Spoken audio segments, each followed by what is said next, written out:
Hey everyone, Lisa here. I am so excited that you are here with me today. Today we'll be talking about the story of Elijah and the widow. But before we do, let's remember every day I can trust Jesus.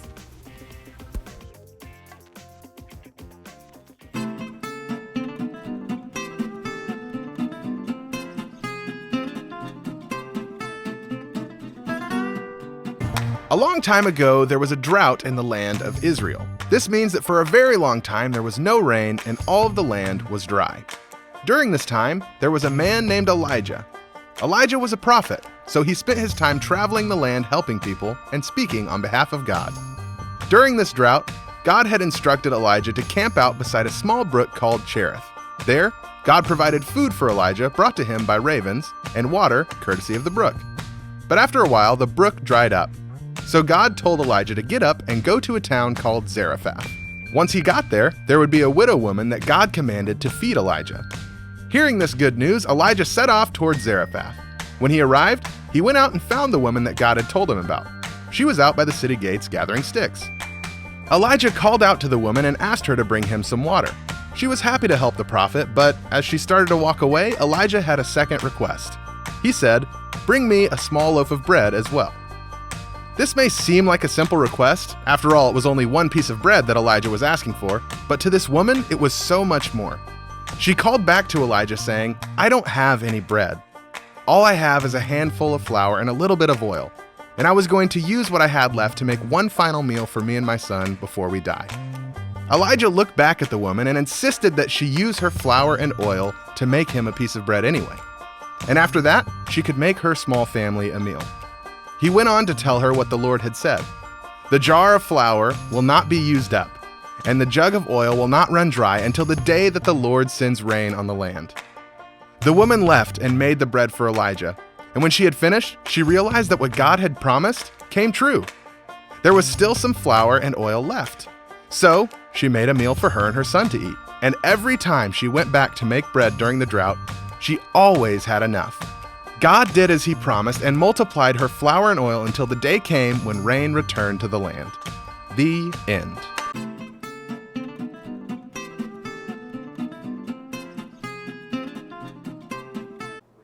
What an incredible story. God took a small amount of oil and flour that was only lasting one meal left, and he used it to feed the woman and her son until the drought was over. Let's take a little bit more of a look at this story. How many of you have ever gone to make a bowl of cereal and the box of cereal is nearly empty? Like there are just a few actual pieces of cereal left and then there's just the crumbs. Yeah, that's always pretty disappointing.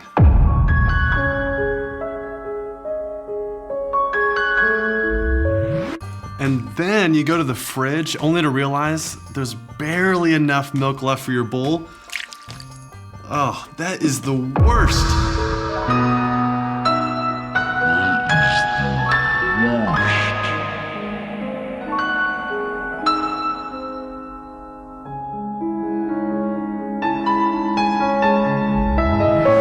This is kind of what it was like for the boy in our story. His mom was getting ready to make them one last meal. They only had a little bit of flour and a little bit of oil to make some bread. It was kind of like they only had a little bit of cereal left and a little bit of milk for it. Now, how would you feel if you were the kid in our story? Not only was there not much left, but it was the last meal in the kitchen. His mom went to go prepare that meal, and when she came back, she tells him that she is going to give the meal away to someone else who needed it. How would you feel in that moment? What would you say to your parent? Honestly, I would be confused. I'd probably even be afraid. I'd say something like, "But now there isn't enough for us. What are we going to eat? Where are we going to get food?" His mom in the story didn't know the answer to those questions, but she trusted that God did have the answers. She trusted that God was going to provide for her and for her son, and so she decided to give the food to Elijah. Just like Elijah told the widow, God did not let them run out of food. Their flour and oil did not run out. God gave them what they needed to survive. It would kind of be like giving away that last bowl of cereal and then going back to the pantry and there's more cereal in the box. And then you go to the fridge and somehow there's just more milk in the jug.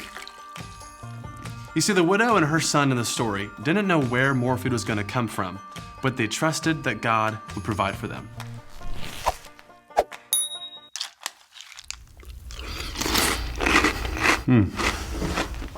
Now, we don't always know how God is going to provide for us, and that's okay.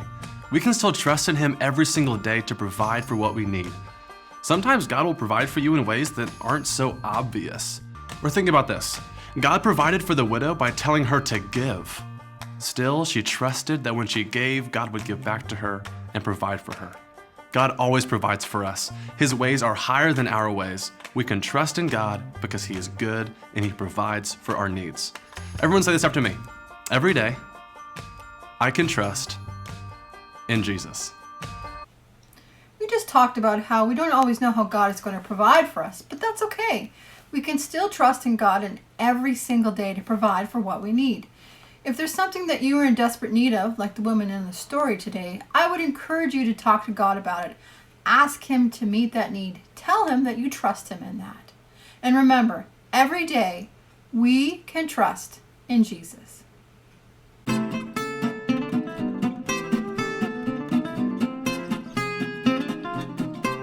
Hello everyone, I'm Gloria, and today we're going to make French fries. I was trying to think of something to do with oil, and there's so many different types of oils out there. Like the olive oil I like a lot, but there's also other oils that have different purposes. But we're going to make French fries with it today. So I like to make French fries with the skins on. You can peel your potatoes, that's up to you. Get an adult to do this part because I did cut my finger once, so you don't want to be doing that. With potatoes, I'm just going to cut them in half. Who's ever doing this for you, let them do all this part. But then cut them into your French fry size.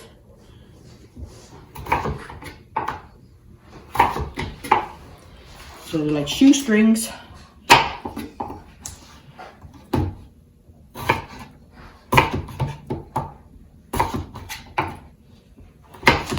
And some people like to cut the ends off, so then you got a flatter area, you don't have as much skin, but I like to eat it all, so. Me too. Yes. And one more. Okay, now, when you have the potatoes cut, to make the best French fries, you can do it just like this if you want. To make the best French fries, soak it in water for half an hour. This makes them nice and crispy. And, add some salt too. Again, if you forget this part, but you'll find there's nothing like it. So, now let's just pretend these have been soaking for half an hour. And so then what you're going to do, with paper towel or a tea towel, I like a tea towel, but that's up to you. You're going to take them out, dry them off.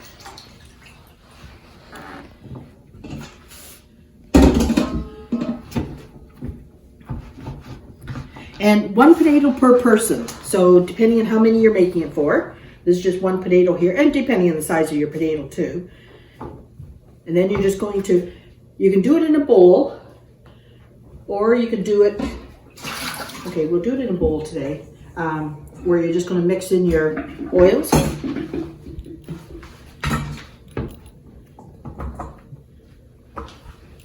Try to get them as close to the same size, each one of them. And then you're just going to add a tablespoon per potato. So there's just one potato there.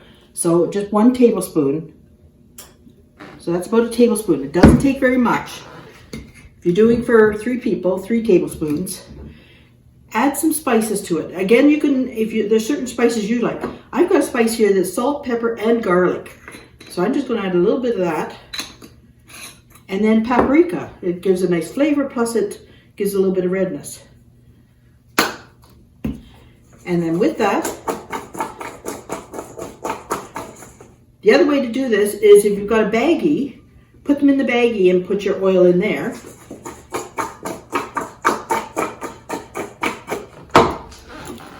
Until they're all nicely coated. Okay, then take your baking sheet. Now I've got parchment paper on mine only because I don't want it, sticking to the bottom. I like to put a little bit of spray to to stick it down. Spray your cookie sheet.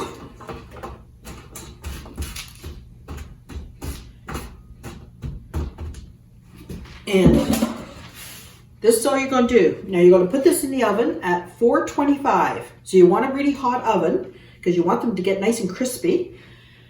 And it's taking a half an hour total. But at 15-minute mark, I want you to open the oven and flip them all so that, you know, they get stirred around.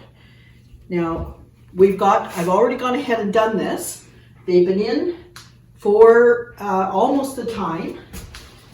Let's get our cookie and I'll show you. They smell good. Mm-hmm. You can see the brown. Yes. In fact, they look done to me. So I am going to take these out and I'm going to put these ones in.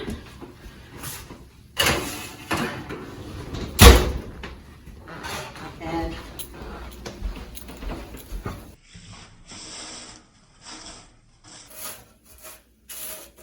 these are better than McDonald's. So 425 you want your oven on at. So 15 minutes, turn them, another 15 minutes. And this is what you will get. Great. So Lisa and I are going to enjoy these. Yes. Okay. Easy enough. Thank you. Bon appetit. Okay, that brings us almost to the end of our morning. It's time to worship and sing, and we will see you next Sunday.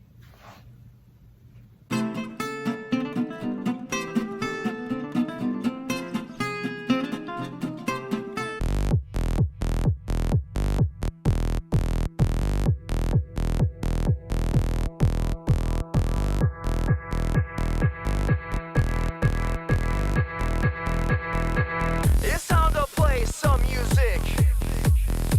It's time to make some noise. It's time to dance, clap your hands, don't stand still. Now let me hear you lose your voice. Come on, listen up.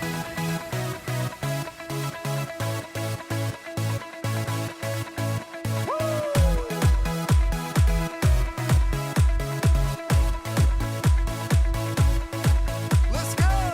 Listen up, we got a reason why we're singing. Who I wanna be. Take control, feel the music in your soul. Who I wanna be.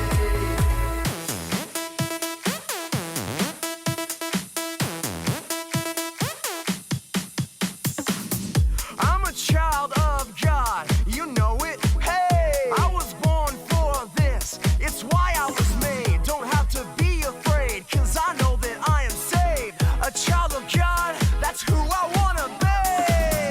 Listen up, we got a reason why we're singing.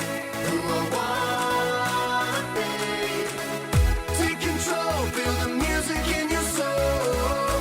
Who I wanna Hey, listen up. Hey, listen up, we got a reason why we're singing. Who I wanna be.